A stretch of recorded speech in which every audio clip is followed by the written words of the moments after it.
My deceased best friend's dark secret is destroying my marriage. Her daughter is likely my husband's. But the shocking truth changed everything. My best friend since elementary school, who I'll call Alice, passed away in February from cancer. She had a 2-year-old daughter who went into the custody of her mom Alexis after she passed away. She'd always been at least a little standoffish towards my husband as she thought I could do better. The first time she visited after she gave birth, she asked where he was since he wasn't home, for the first time, but she never asked again after that. Last month Alexis showed up on our doorstep unannounced, telling my husband he needs to take responsibility for his child and either take custody or start finally paying child support. She says that Alice had told her when her daughter was born who the father was, but didn't want anything to do with him. During this conversation, my husband had the worst panic attack he's ever had, so we had to end the conversation before I could get more details. My husband's story is, I don't even know. He said that Alice's daughter is probably his, but that isn't what I think. Almost 3 years ago, we threw a large housewarming party. We'd just moved into our dream home after I had finally finished residency and was set to make real money for once. Alice was in town and set to be at the party, but I was called into work before she got there.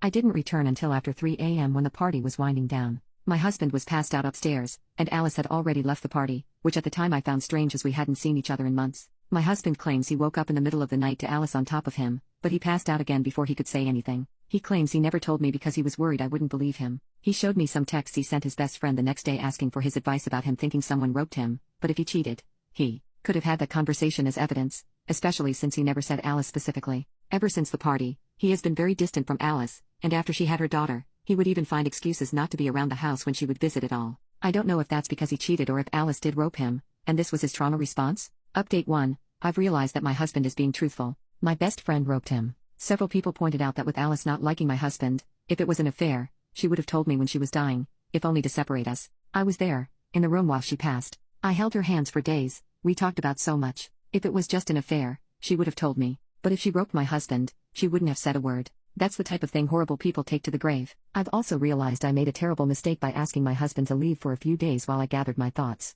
Not to make excuses, but losing my best friend to cancer, a long cancer fight at that, was brutal. To say that I was devastated wouldn't do it justice. That it happened only 6 months ago, I still feel it daily. So to have this thrown on me, it's like I'm losing her all over again. Either she betrayed me, and fucked my husband, or she betrayed me and roped my husband. Not only have I lost her, but now I've lost the good memories, an entire lifetime's worth. I called my husband, I apologized, told him I believed him, and begged him to come home. He'll be here in half an hour at most, and I will support my husband the way I know he would have supported me. My best friend roped my husband, which means she was no friend of mine. She flaunted it, coming to my house, sitting with me, and gabbing. She brought her child here, trying to rub it in his face right before me. She tortured the man I loved, and I was an unknowing party to it. I feel sick about how often she came over, just to hold it over him. I'm honestly at a loss on how to make that up to him. Update 2. I took a leave of absence from work, and we spent a long time together. We agreed to do a DNA test immediately to prove paternity and then go from there. To everyone's surprise,